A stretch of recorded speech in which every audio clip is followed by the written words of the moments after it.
In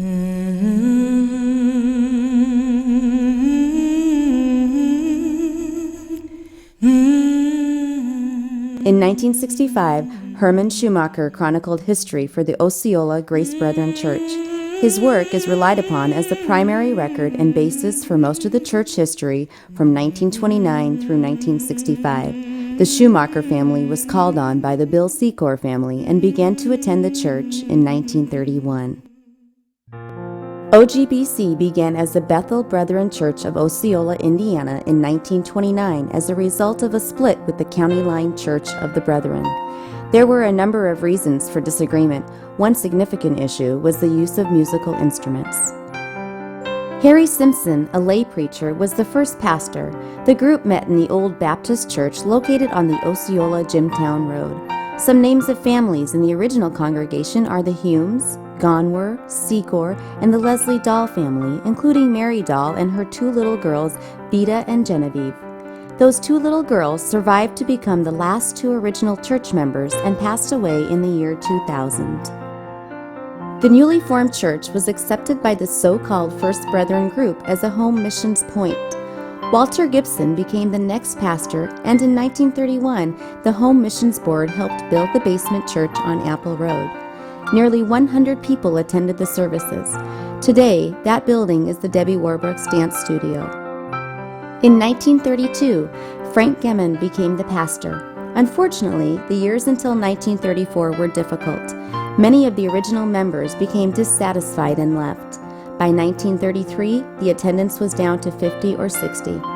Frank Gemin left the church in 1934, and they survived through the service of several interim pastors, but primarily C.C. Grisso, a prominent Brethren preacher of the period. Attendance slipped to 20 or 30. These were Depression days, and frequently the entire offering would not be more than $5. Still, the church trusted the Lord and claimed Scripture as their hope. And let us not be weary in doing well, for in due season we shall reap if we faint not. Still, without a regular pastor in 1935, the church voted to discontinue services. However, God had something else in mind. The next week, the Home Mission Board sent Alton Witter to be the pastor. He convinced the group to endure and served as pastor for the next 3 years. Since the basement church did not have a baptistry, baptisms were done in Bago Creek or the First Brethren Church of Elkhart, Napanee, South Bend, and North Liberty. In 1939, the National Brethren Church divided into the Ashland and Grace groups. The Osceola Church voted to affiliate with the Grace group because it was deemed the most spiritual and fundamental of the two factions. Since the old missions board was controlled by the Ashland group and they held a $2,500 mortgage on the facility, the congregation was invited to vacate the meeting place. The property was subsequently sold to the Osceola Conservation Club for $700. During the 1939 to 1943 time period, the church met in homes, the open air along Bago Creek, and the Methodist Church on Sunday afternoons. The church's homemade benches were stored in the Urger barn. Several Grace Seminary students ministered in Osceola during this time, including Robert Williams, Robert Hill, Wayne Beaver, Marvin Goodman Sr., and Earl Umbaugh. In 1940, the Lord led the church to purchase property on Lincoln Way and build a 24 by 36 frame building. This was done for $1,000, and the church people completed most of the work. In 1943, Ward Miller came to be the pastor of the church. He was instructed by his father to stick with Osceola and see what the Lord could do. The Lord prospered his ministry. In 1946, the small frame structure was moved to become the parsonage, and the sanctuary building was built. People were coming from South Bend, Mishawaka, Elkhart, and as far away as Goshen. The Lord blessed with Sunday school attendances over 300. After 10 years as the pastor, Ward Miller left Osceola to continue his ministry in California. Near the same time, 40 people left to start the Grace Brethren Church of Elkhart. In 1954, Scott Weaver became the pastor and the church began new endeavors. Brethren Christian School was established for the 1955-56 school year to supplement the Christian home and church.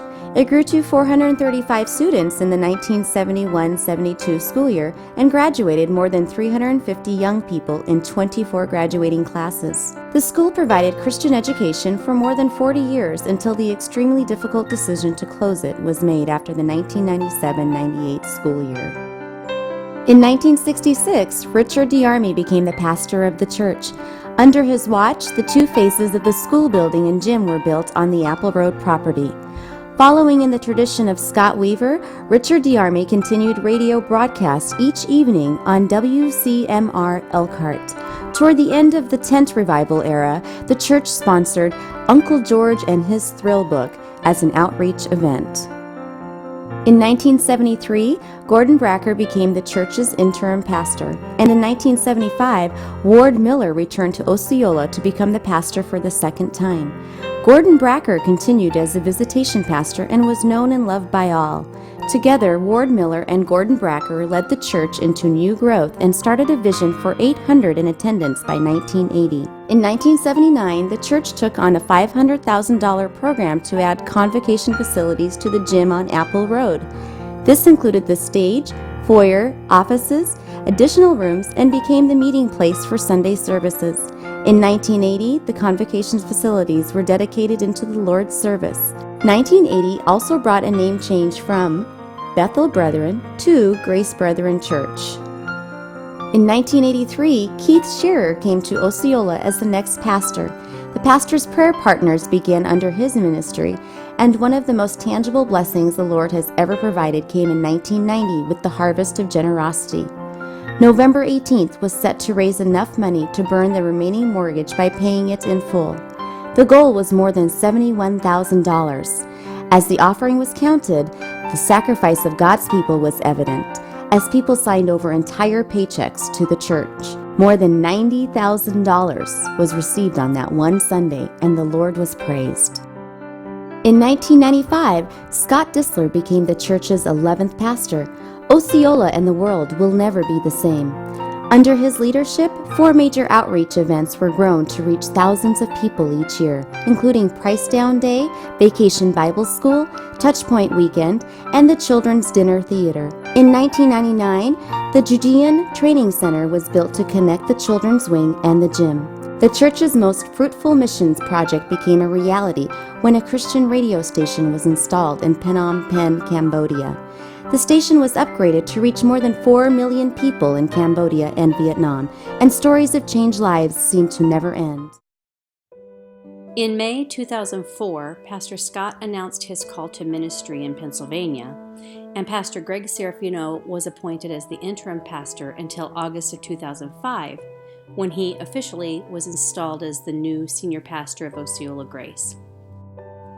The church brought on Pastor Dave Knight for children's ministry leadership. Pastor Greg and Pastor Dave have served here at Osceola Grace since that time, along with a few other staff members who have moved in and out of this ministry. Over the last 15 years, Osceola Grace has launched a Hispanic ministry within our walls, and it continues to this day independently in Elkhart. We have also experienced several ministry trips to places like Mississippi, Joplin, Missouri, and New York City, assisting in disaster relief efforts following tornadoes and hurricanes. Osceola Grace parents and kids have traveled to Urban Hope in inner-city Philadelphia to experience some amazing ministry opportunities together. The church has sent several groups to Haiti on missions trips to serve in various ways.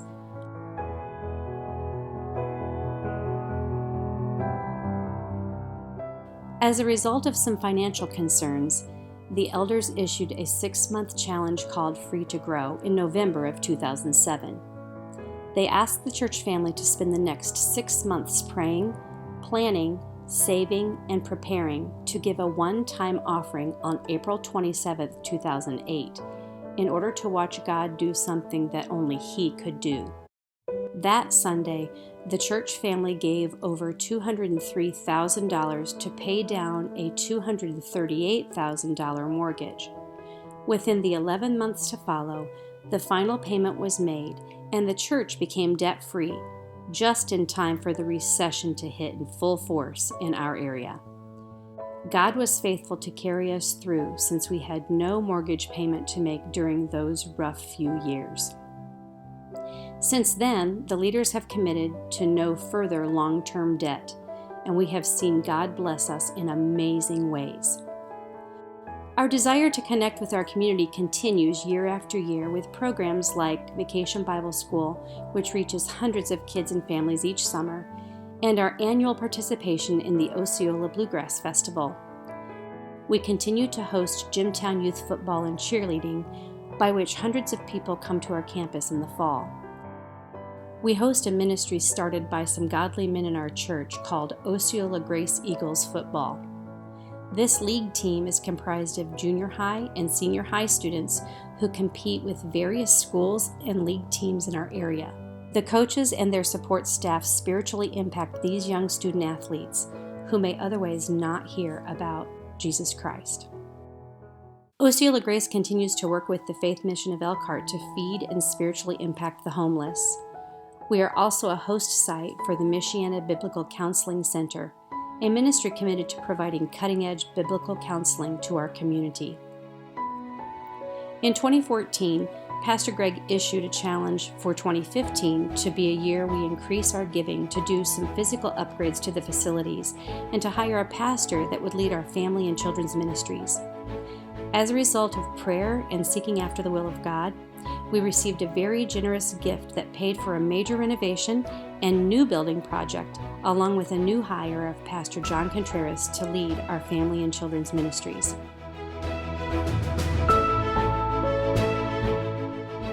The building was complete and occupied in December of 2016, and it was an exciting time to see new faces and enjoy a season of growth.